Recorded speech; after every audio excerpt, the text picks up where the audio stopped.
Coming up on tonight's Newswatch, we're discussing the volunteers in Ames that gave out free bowls of soup to the public. And giving you the story of the local artist from Ames. And I've got updates of the Cyclones sweeping the Oklahoma Sooners last night. It has been a cold day today, which is normal because Thanksgiving is just around the corner. We'll have more for you. Newswatch starts now.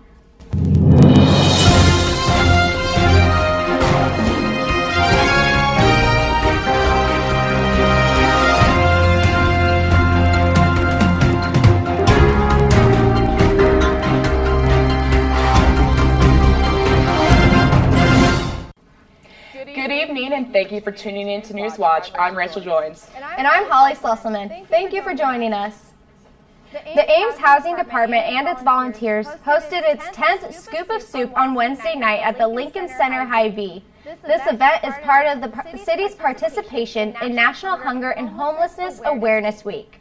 Volunteers and supporters braved the chilly temperatures to hand out free bowls of soup to the public to promote local nonprofits that fight hunger and homelessness in Story County. Police in Urbandale are investigating a burglary after several weapons went missing from a gun shop. The burglary occurred around 1 a.m. this morning at a JLM gun shop. The owner of the shop, Mike Sporer, stated that the security footage showed a man wearing a black mask and a hoodie. He was able to complete the robbery in about 2 minutes. The man got away with 3 guns. Urbandale police are still investigating. For those of you who have been wanting to see Hamilton but can't make the trip across the country to do so, there is no need to worry. The musical will be coming to Des Moines next summer, but you may need to buy tickets sooner than that. Tickets for the 11-time Tony Award-winning musical go on sale to the public this Friday at 9 a.m. and range from $54 to almost $150.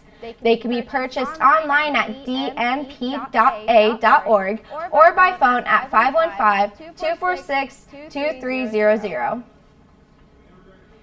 Fits and Tantrums are coming to Des Moines for the Star 102.5 presents. Tagging along with them will be the lead singer from the Goo Goo Dolls, John Razank. They are set to perform at the Palace Theater at Adventureland Park on December 1st at 7 p.m. Tickets are on sale from $35 to $45.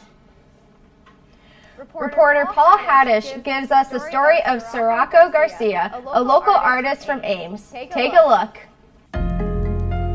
7th grade, when I was like rebelling a lot and like cussing out teachers and skipping school, smoking, doing all this crazy stuff, getting in fights, I would like go to the restroom and just Sharpie the whole white walls and everything. And when I would get in trouble like that, I would be in detention and it would be so boring in there, so I wouldn't have nothing to do. Like, the people in there I don't even know, I would just grab a pencil, paper and be there all day just drawing, drawing whatever. I could be lost in detention just drawing something.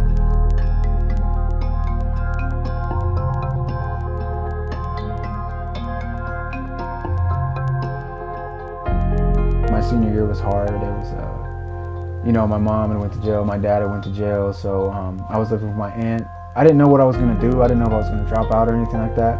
So I was just, just drawing like pretty much the pain away, like escaping everything. My teacher, Mrs. Hasselbrock, was, she started like kind of hyping me up, whatever, this is good, this is good. I owe her a lot of credit because she really helped me put myself out there more with the art, and she knew what was going on and stuff in my life, and she didn't put me down about it. She just kept bringing me up about it, and she was the big reason I went to Marshtown Community College. I've gotten a lot of like people looking at me and stuff because of my art, and people are starting to like it, and I want to grow more into it so I can, maybe one day have that job at Nike and people will see my art there and be like, oh, I know this dude, look how far he came, he did his own work, he did his own art, and now look where he's at.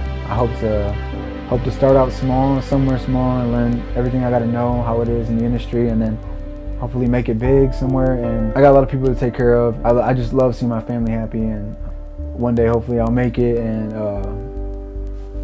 just chill and make art. That's the dream. That's what I've always wanted to do since I was young. When we first moved into this trailer, I saw like just white walls, and I was like, you know what? Like, I told my my wife, I was like, I could probably do something on here, like just as a hobby kind of side thing. And I ended up just sketching something out, and then the next day bought all the paint, got all my brushes, and started going off with this one. And then I'm like, I gotta continue. I get a lot of positive feedback from these, and people really enjoy them. These are just like freestyles I do, you know, different depictions of me all over this room. And this really it's just a room where I can just vibe out and just make art and love what I do here.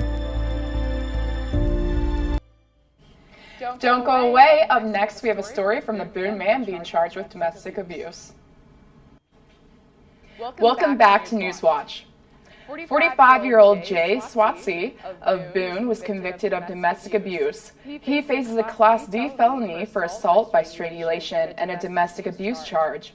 His ex-girlfriend, who was not named, reported that Swatsy strangled her to unconsciousness twice and slammed her head against the floor. She received medical attention and is doing fine.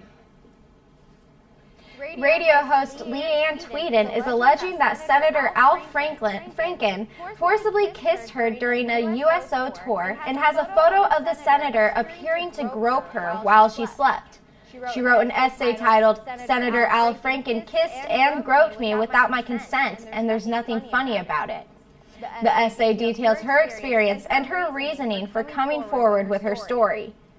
Franken released a statement apologizing for his actions. Other Senate members are calling for an investigation by the Ethics Committee.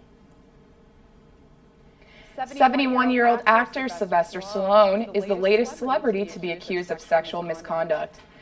The incident is said to have happened in 1986 during the filming of the movie Over the Top.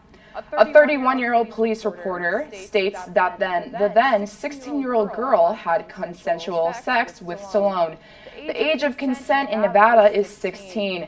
However, Stallone's then bodyguard, Mike DeLucia, forced himself on the unnamed girl. Stallone's spokesman, Michelle Bega, released a statement claiming that the incident never occurred and is false. The Trump administration plans to allow hunters to bring trophies of elephants they killed in Zimbabwe and Zambia back to the United States. This will reverse a ban that was put in place by the Obama administration in 2014.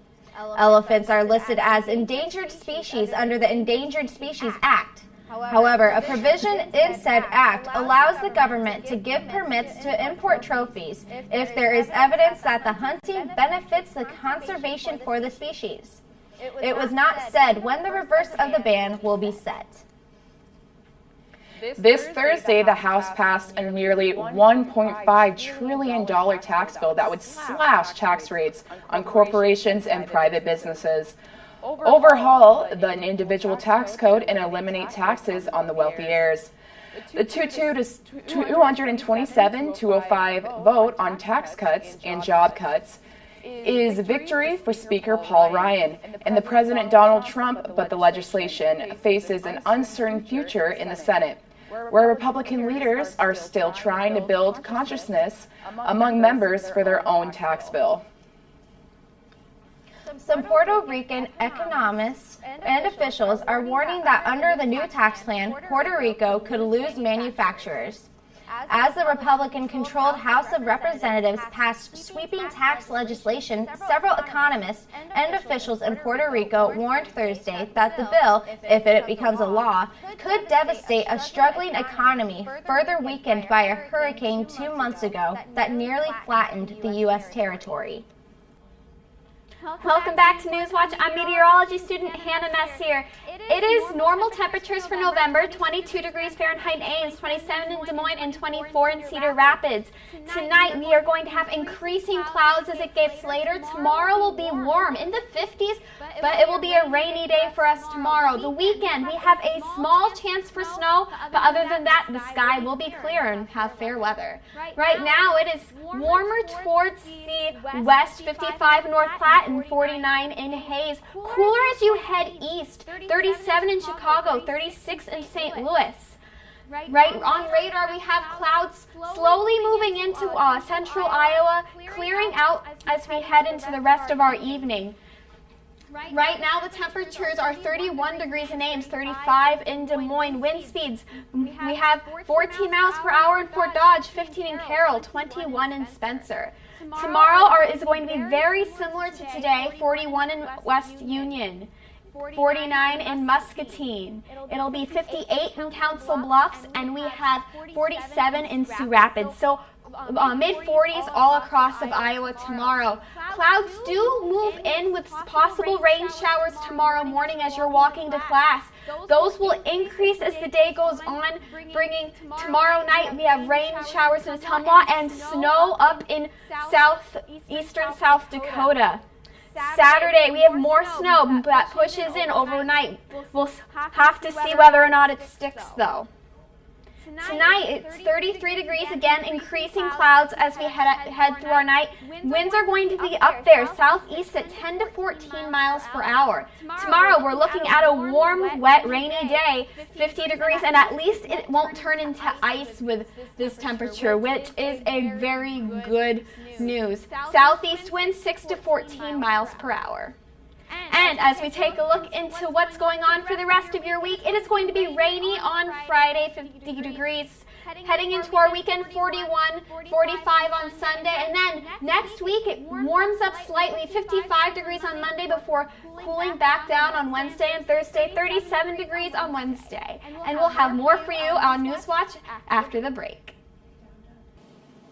Welcome back to Newswatch. Last night, the Iowa State women's volleyball team finished 3-0 against the Oklahoma Sooners. Jess Shaban led the number 23 ranked Clones with a season-high 18 kills, 7 digs, and 4 blocks. The win improved the ladies to a 19-6 overall record this season. Other Cyclones who racked up some good stats include Avery Rhodes, who tied her career high with 10 kills and added 8 blocks. Also, our setter, Monique Harris, had a double-double of 42 assists and 13 digs. Iowa State volleyball will now hit the road in hopes for another dub this Saturday at TCU. This football season has been one for the books, to say the least. Iowa State is bowl eligible for the first time since 2012, long ago. This would not have been possible if it wasn't for head coach Matt Campbell. Therefore, we here at ISU TV would like to congratulate Coach on being named a semifinalist for the George Munger Award. The George Munger Coach of the Year Award is presented annually by the Maxwell Football Club. Other semifinalists include Mark D'Antonio of Michigan State, Nick Saban of Alabama, and Dabo Swinney of Clemson. Number 1, Alabama will face number 6, Auburn, on November 25th in their annual rivalry game, the Iron Bowl. Leading up to this event, 2 fans, one from each team, got in an argument Monday night over which team is better. The fight escalated to a point of gunfire when the Alabama fan shot the Auburn fan. According to Alex Scarborough of ESPN, the police report said, the male subject got mad, pulled out a firearm, and struck the victim in the thigh and fled, end quote. The victim's condition and the Alabama fan's location are unknown as of this afternoon. The winner of the Iron Bowl will continue to the SEC Championship with hopes of receiving a spot in the college football playoffs. Reporter Trae Harris went to Primer Athlete Training to interview previous Iowa State athletes who train there. Here's Trae with the story. If you're wondering where some of your favorite past Iowa State athletes are, just look to Primer Athlete Training. The local training facility is ran by a host of past and present athletes from Iowa State University.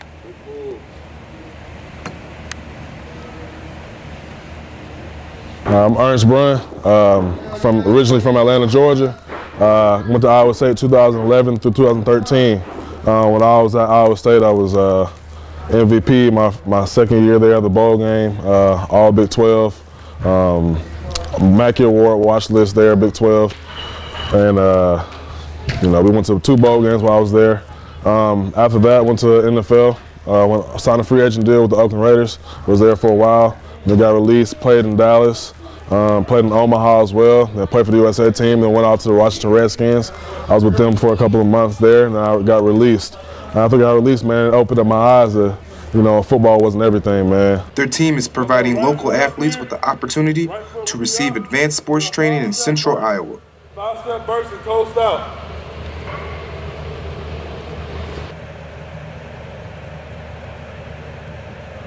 Athletes of all ages are welcome to come get training in either one-on-one or group sessions. Located off of Highway 30, sessions begin at 4 p.m. Monday through Thursday, and traveling to you is an option. I was at Iowa State. I played football here for 3 years. I started for 3 years. Out of my 4 years I was here. During my senior year, I got all Big 12. Second team all Big 12. Should have been first. Second team all Big 12. Leading from that, I went to the NFL for a few years, did my thing, learned a few things, went to the AFL, get back. So we got a lot of knowledge in my head. I've been doing sports and all this for a long time, so it's just good to give back sometimes. I don't see why not, If you got it, you might as well give it back. Well, my name's Deion Sanders. I'm from Chicago. I went to junior college at Iowa Central Community College, where I'm a two-time national champion for track and field, as a team though, not individually. And then took some time off, like a year or so, then transferred to Iowa State, where I ran track there as well. Here we go, a little self-confusion, y'all. It's like a really all right, here we go, y'all. But yeah, fellas, continue working hard, doing what I gotta do, everything will work out. For ISU TV, I'm Trae Harris. Break it down. 1, 2, 3, premiere! Ah! That's all for sports. Stay tuned to hear about a child from Colfax receiving their Make-A-Wish. Welcome back. Caleb Planks, a local child from the Colfax, Iowa, who suffers from a severe form of epilepsy, was invited to the Pittsburgh Steelers practice facility on Wednesday thanks to the Make-A-Wish Foundation. He got to spend the practice with his favorite player, Antonio Brown, and received a signed football and helmet as well as a skybox. Tickets for tonight's game against the Tennessee Titans. It looks like this little guy had an early Thanksgiving dinner. A raccoon got stuck in a sewer grate today after eating too much. According to the City of Zion, Illinois Police Department, the tubby mammal was saved from the gutter with the help of officers K. Vaughn and R. Knorr and the Zion Public Works Department. In our partnership with the Iowa State Student Government, our own Hollie Schlesselman went to the weekly meeting last night. Here's a recap. The weekly Iowa State University Student Government meeting was held on November 15th at 7 p.m. in the Campanile Room of the Memorial Union. This meeting covered several student-related topics. First to speak was President of the Alliance for Disability Awareness, Laura Weiderholt. After Thanksgiving break, we are going to be doing an accessibility walk, which would be an opportunity for you guys to better understand how people with disabilities on campus face challenges with regards to physical accessibility. The floor was then open for other students to discuss other matters. So you got time, don't forget. This meeting covered lots of topics, such as seating a member to the University Affairs Committee, ISU Student Volunteer Services funding request, funding the Archery Club, changing student government Senate apportionments referenda, and the improved 2018 election code. The next meeting will be held the week after Thanksgiving break. For ISU TV, I'm Hollie Schlesselman. And that's it for tonight's edition of Newswatch. Thank you for tuning in. Stick around for more Ames Tonight and come back next week for more weather, news, and sports. Stay safe and have a great night and a great Thanksgiving, Ames.